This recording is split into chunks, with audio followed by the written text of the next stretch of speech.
We're going to be previewing the 49ers versus Cardinals. And, this should be a game that the 49ers shouldn't have much trouble, beating because the Cardinals aren't necessarily that good of a team. The only thing about the Cardinals, though, is that they're kind of sneaky. And, I remember witnessing in person the 49ers get dismantled by Colt McCoy, who I don't even know if he's on a team anymore. So that was with Jimmy Garoppolo. We got Brock Purdy, and the 49ers are going to be playing in Arizona, which was actually home to the 49ers in 2020, for those of you who remember that, like 3 years ago, when the Niners got kicked out of Levi Stadium, funny enough, due to COVID. But Kyler Murray is probably the one player that just sort of worries me because of his ability to extend plays and the way he's able to get away from the pass rush. Like we've seen in the past couple weeks, the 49ers have almost gotten sacks on like Jalen Hurts or Drew Lock, and they've been able to escape and complete a pass down the field. I really do want to see the 49ers try to keep Kyler Murray in the pocket, because I don't think Kyler Murray is the type of quarterback that can beat you in the pocket. He's got a pretty good arm, but I don't think that he is comfortable being in the pocket long term. So maybe Mike, when he comes back in, will disagree with that sentiment. But I really want to get Mike's thoughts on the Cardinals preview, but I guess I'll just wrap up with mine. The 49ers absolutely cannot afford to lose this game if they want to retain the 1 seed. I think that no matter what, they're going to make the playoffs. They might have even possibly clinched already. They're at double-digit wins at 10-3 right now. They're 10-3, right? Not, or 9-3. Yeah, I think they're 10-3 right now. Let me just double check that. 49ers record. Yeah, they're currently 10-3 at the top of the NFC West, and there's about 5 games left. Yeah, 5 games left. No, 4. Now I have to double check that too. See, Mike's supposed to be here reassuring me, but Mike's over there getting his internet together. Mike, there's 4 games left, right? This week? No, for the season. Yeah, there's 4.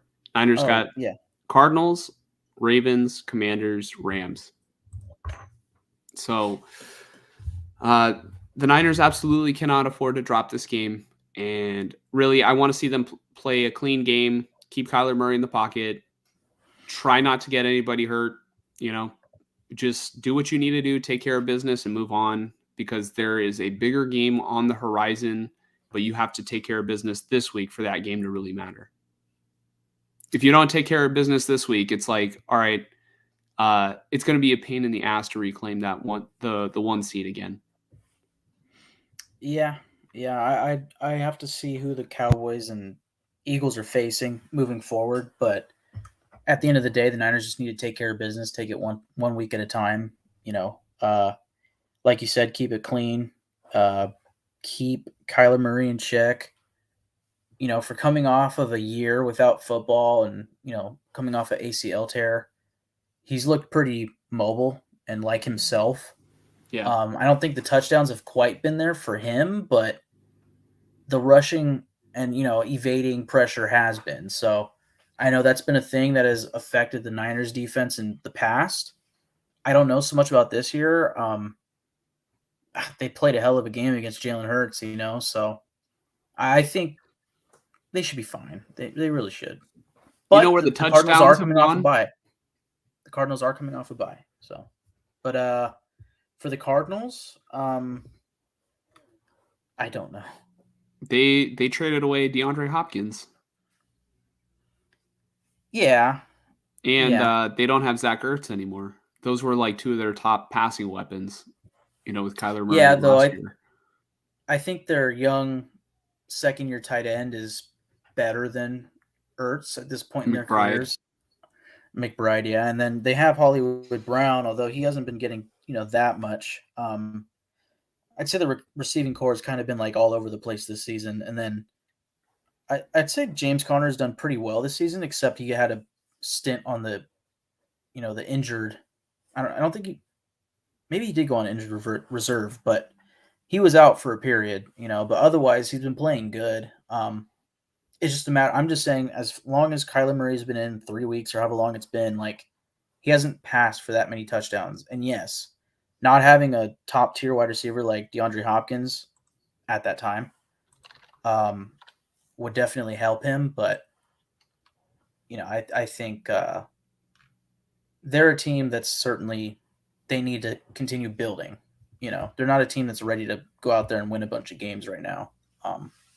But I will admit, there's been a lot of things said towards Jonathan Gannon, the head coach, in the past, of him not being a very good coach and Hard Knocks just being a bad look for him, like just not being a very good motivator. Mm-hmm. And yet I would say like they've played multiple games. I mean, really all season they've played hard for him. He's done a good job, I would say, of getting them in positions to go out there and compete. Hell, they beat the Dallas Cowboys. And if they didn't, the Cowboys would be the 1 seed right now. So, I mean, any given week, right? Any given Sunday, I think this Cardinals team is one of those teams that they could shock somebody. And if the Niners are looking too far forward towards the Ravens for Christmas or whoever they face next week, you could get a little bit of a shocking treatment from the Cardinals. I mean, this past Seahawks game, the Niners weren't ahead all game. I don't think it was until the second or third quarter that they started breaking away. So, Well, it you was never know. 14-10 at halftime. Seahawks, right? Or Niners? No, Niners. Niners, okay. And they never gave up the lead after that? No. The Niners the Niners just kept the lead and then really distanced themselves. And one thing I forgot to mention about the Seahawks recap was there was a point before halftime where the Niners had an opportunity. They had all 3 timeouts and around 55 seconds left, and the Cardinals had the ball. No, the Cardinals. The Seahawks had the ball, and it was like 3rd down, and Kyle Shanahan, for whatever reason, didn't call a timeout.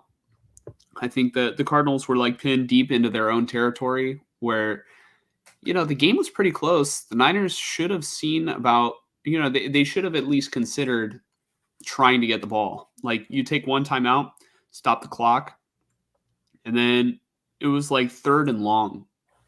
You have to have faith in your defense. You could have had at least another possession, but ultimately it didn't bite them in the butt. So it's not really that big of a deal. But if the Niners would have lost a 1 possession game, everybody would be pointing back to what happened right before halftime. Yeah. So, but yeah. At the end of the day, for this Cardinals game, sorry, I just saw a tweet from Dov Kleiman right now. It says report in bold. I thought it said breaking because all I saw was big bold letters, : 49ers coach Kyle Shanahan, and then, it's a little thing on the top of the phone, so I couldn't see the rest. I thought it said breaking, so I was like, what's going on here? But it says report, 49ers coach Kyle Shanahan showed multiple clips of Seahawks wide receiver DK Metcalf losing control and acting up during a recent team meeting. Mm-hmm. I'm assuming we're acting up on the field and then during a Niners team meeting. Video clips featuring past fits of rage from the report. And Shanahan said, apparently, we will get 14 to lose his mind. Dude, was that not what I said? All right, be extra physical with him. He'll check out of the game. It's really that simple. And they did it. So, I mean, props to Kyle Shanahan.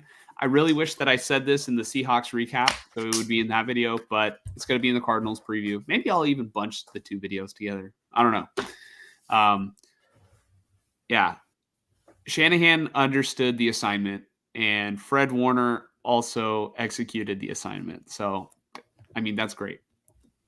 Yeah, and usually Charvarius Ward is a very big part of that as well. Which that was something I wanted to mention. I saw a tweet.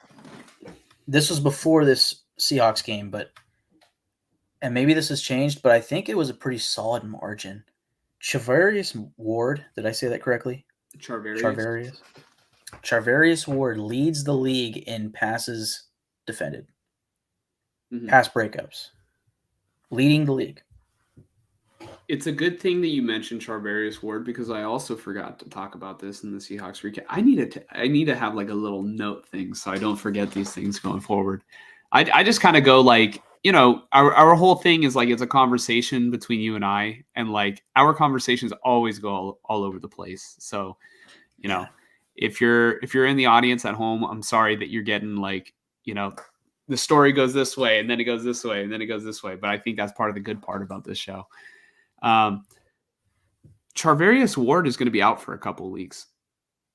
He injured his groin, and Javon Hargrave is also going to be out probably a couple of weeks. I mean, he might power through it, but it's a hamstring injury for Hargrave.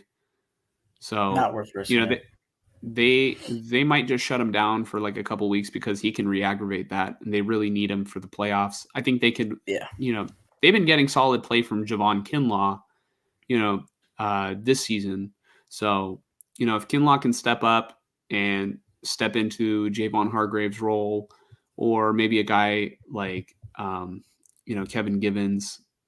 You know, I always get Kevin Givens mixed up with a couple of D linemen that were on the team like over the past couple of years. But I mean, really, the 49ers have solid depth at D line, and I would really like to see somebody step up. Everybody on the defensive line played really well against the Seahawks, and I would like to see the same thing in order to try and keep Kyler Murray in the pocket against the Cardinals.